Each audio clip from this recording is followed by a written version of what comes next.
Born to the son of a Baptist preacher, the aptly named James Cash Penney lived and died by the words of Jesus Christ.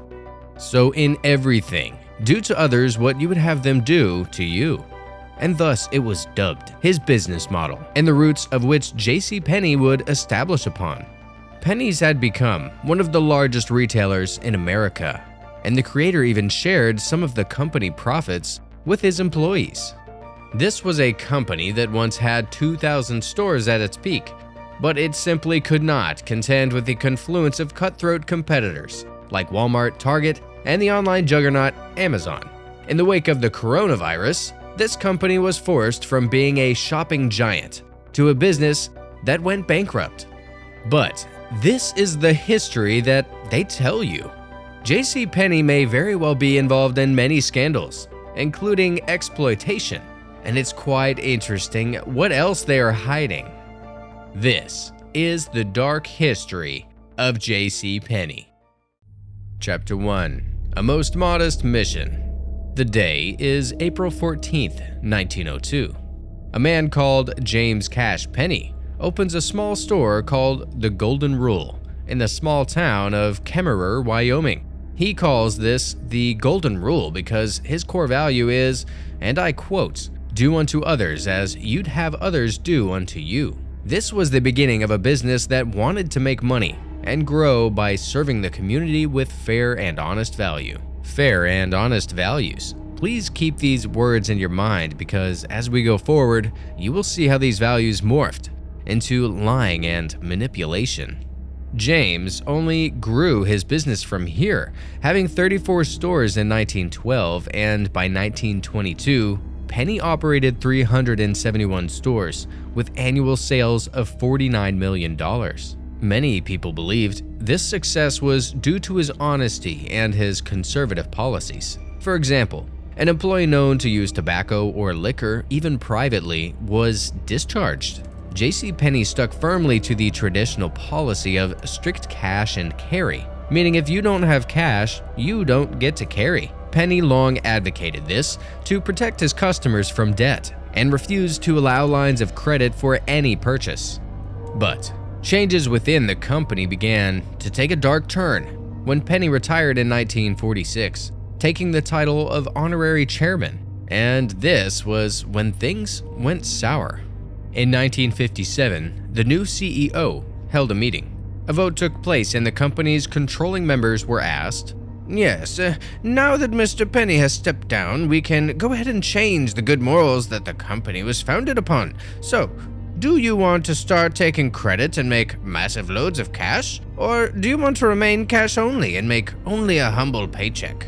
This is exactly how I imagine the conversation went down. And not surprisingly, literally everyone voted for the commencement of credit cards.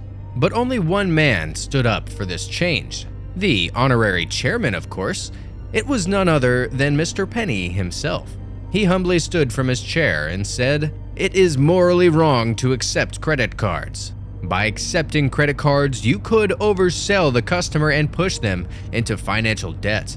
As you could probably imagine, everyone laughed at him as he sat meekly back down in his chair. And so, ignoring the counsel of the founder, the board decided to accept credit anyway, because naturally, it's better for business. And so begins the tremendous shift in the mission and motive of the business, from service and values to greed and selfishness. Hey guys, before we get to the next part of the story, I just want to say that if you find these videos interesting, please consider turning on notifications for the Haas Official. I'm currently working on some even bigger projects right now, so if you want to make sure you see them when they're ready, just hit the notification bell right now. Also, I want to say a massive thank you for watching this channel. These videos take a long time to make, and so honestly, I really appreciate all of your comments and support. So yeah, thank you for everything. And now, let's get back to the story. After the death of Penney in 1971, it had become apparent that the company had turned into a new kind of beast. The company lost its morals, and what unfolds next is nothing short of heart-shattering. Chapter 2. Exploitation Occupation. It was the year 2006 when the Institute for Global Labor and Human Rights posted this upsetting article. The article uncovered to the world a dark truth. The truth that many major US companies abused and outsourced child labor. And this was all for the sake of saving that mighty dollar on production costs and driving profits sky high. The author of the article, Charles Kernigan, wrote about 200 to 300 kids 11 years old or younger, sewing clothes for many big US retailers in a Bangladeshi factory. Among these many retailer names was one very familiar, JCPenney. These child laborers were stripped naked of their rights and were forced to work for long hours without a minimum wage. And something even more alarming was how JCPenney executives completely ignored this discovery and the public shaming that followed. Kernigan, the author of the article, publicly called out JCPenney, saying that if you have nothing to hide, then why not release the location of your factories? The interesting thing is that JCPenney actually still imports its products from many countries, like Hong Kong, Pakistan, India, and Bangladesh, the same country that Kernigan uncovered as a child labor source for JCPenney in 2006. So the question arises, is JCPenney still involved in child labor? Chapter 3. The devil is in the details. Everybody loves a good sale. Of course, we all want to save money. And when a retailer has no space for new stock or wants to get rid of the old, they just simply slap a sale tag on their product and reduce the price. Well, JCPenney had many sales and discounts, but according to Bob, they did things a little differently. Bob Blatchford was an employee of JCPenney. He went on the Today Show and told Jeff Rawson about how JCPenney gave people fake discounts. He told Jeff, "I saw a lot of pricing teams going through the store, raising the prices, mostly doubling. Then they would go on sale. Not only was it a fake sale, but they were actually paying more than they would have been previously. Goods were being artificially inflated, then slapped with a good old sale tag, and priced right at MSRP after the discount. Literally a fake sale." Even more dreadful, 2 days after his appearance on the Today Show, he was fired from JCPenney in St. Petersburg, Florida, where he was a custom decorating studio coordinator. When he filed for unemployment benefits, JCPenney contested his claim, saying he didn't deserve them. By this time, as you can imagine, the spotlight was on JCPenney, and they fully declined to comment on Blatchford's situation or their pricing strategy. And Today.com deleted that article from the internet. But soon after, people started finding out about its fake discounts.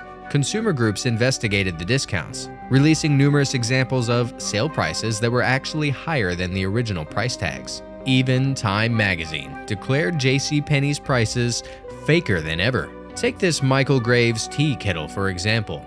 The original price is $40, but the sale price shows it was originally $58 and then discounted to just $39.99, 1 penny cheaper to make it look like a sale price. Is it just me, or does that kettle resemble a certain German dictator? Pretend for a moment that you are Google's search engine.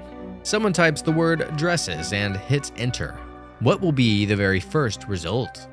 There are, of course, many possibilities. Macy's or Dillard's come to mind.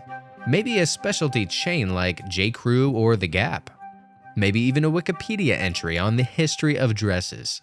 Okay, now someone types watch. Rolex seems a candidate, or Tissot, or even accessories on Amazon.com.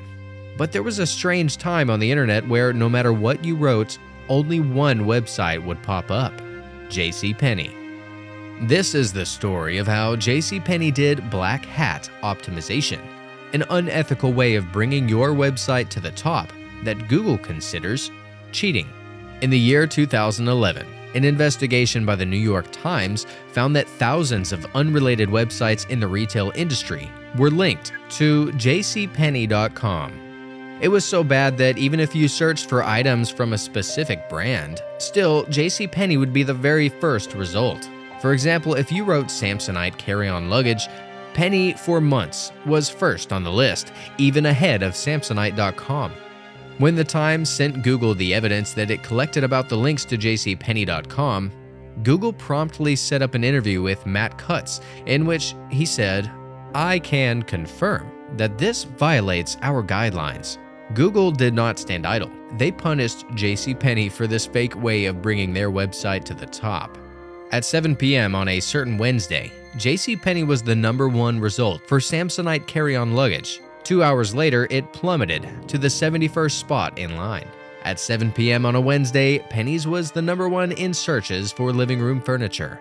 By 9 p.m., it sank like a rock to spot 68. In other words, in one moment, Penny was the country's most visible online destination, and in the next, it was effectively buried by the internet.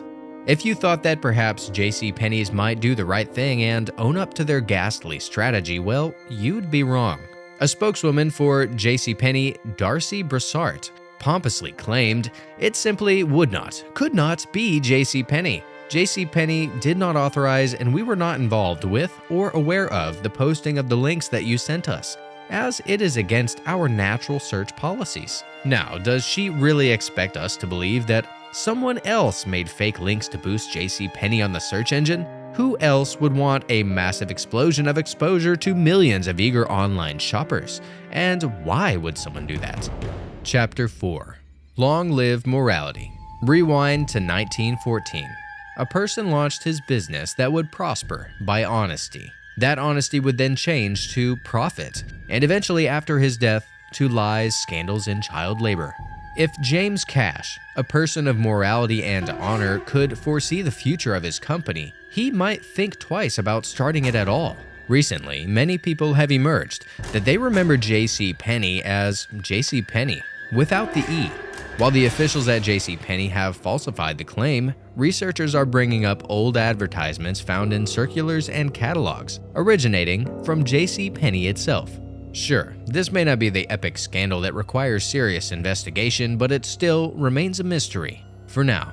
It really surprises me how many of these companies and brands we know and love have such shocking histories. Honestly, I was quite surprised at their stories. So go check out these stories now, and I'll meet you there. And please, don't forget to subscribe and share one of my videos. Seriously, it really helps me so that I can keep making content just like this for you. Thanks for watching. Stay frosty.